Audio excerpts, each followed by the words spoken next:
chère personne choisie.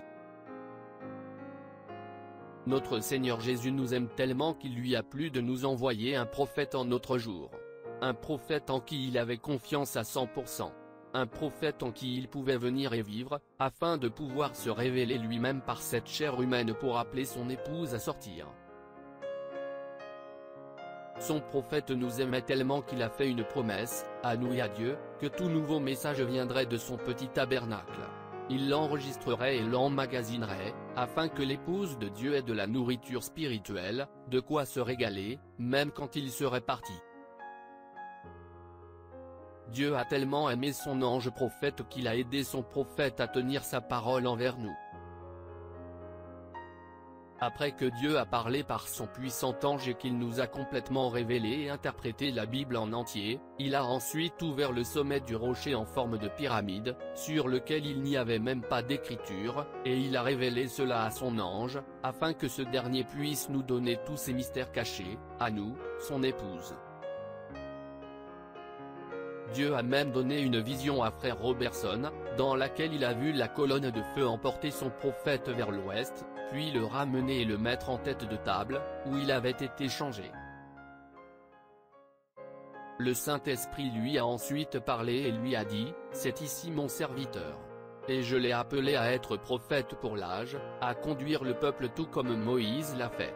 Et il lui a été donné l'autorité de créer par la parole. » Quel était l'appel de Moïse? Qu'était-il censé faire? Dieu avait ordonné à Moïse de conduire le peuple au pays promis. Mais des hommes se sont élevés, ils avaient décidé d'interférer avec la commission que Dieu avait donnée à Moïse, en disant, « Tu cherches à en faire trop. Tu essaies de faire comme si tu étais le seul du groupe qui ait son mot à dire. »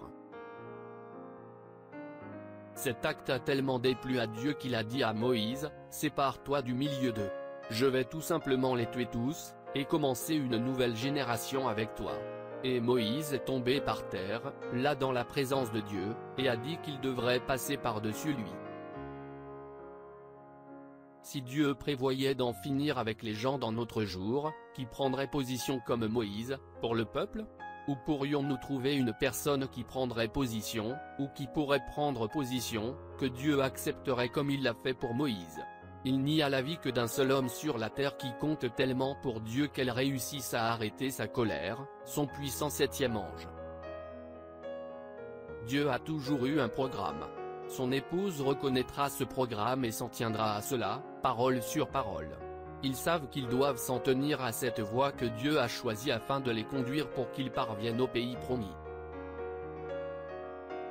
Dieu a parlé par son prophète et a donné amplement de place pour aller dans une direction différente, tout comme Noé l'a fait dans l'arche, avec la colombe et le corbeau.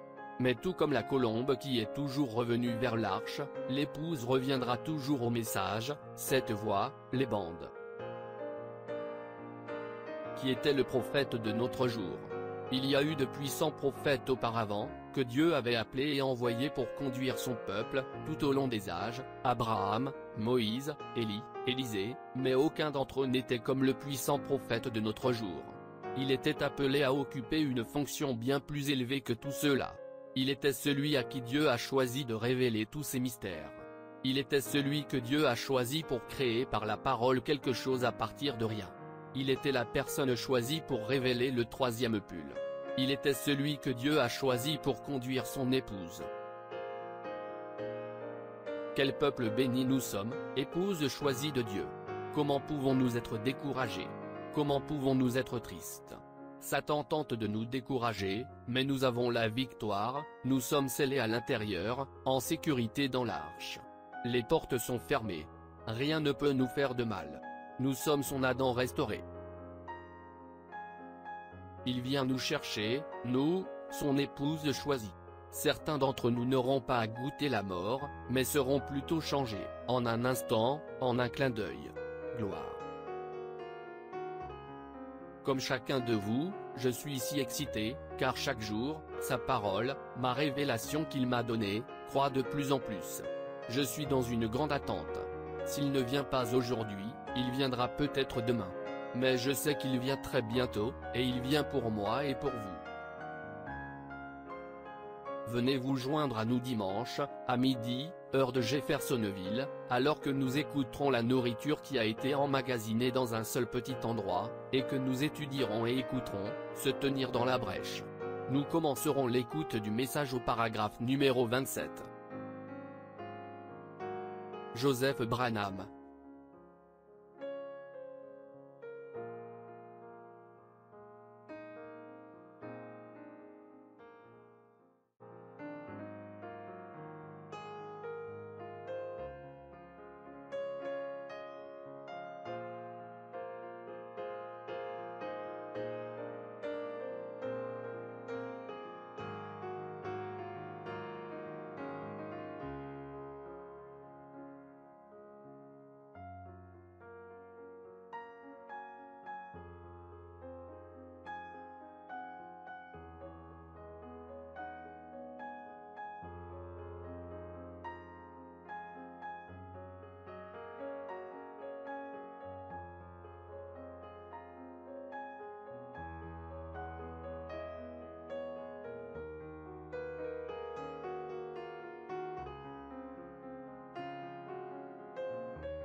Shalom. Si cette vidéo a été une bénédiction pour votre vie, aimez, partagez et abonnez-vous à notre chaîne YouTube. Dieu te garde, chers frères et sœurs. Quiero amarte, Señor, y sentir la paz excelsa de tu amor.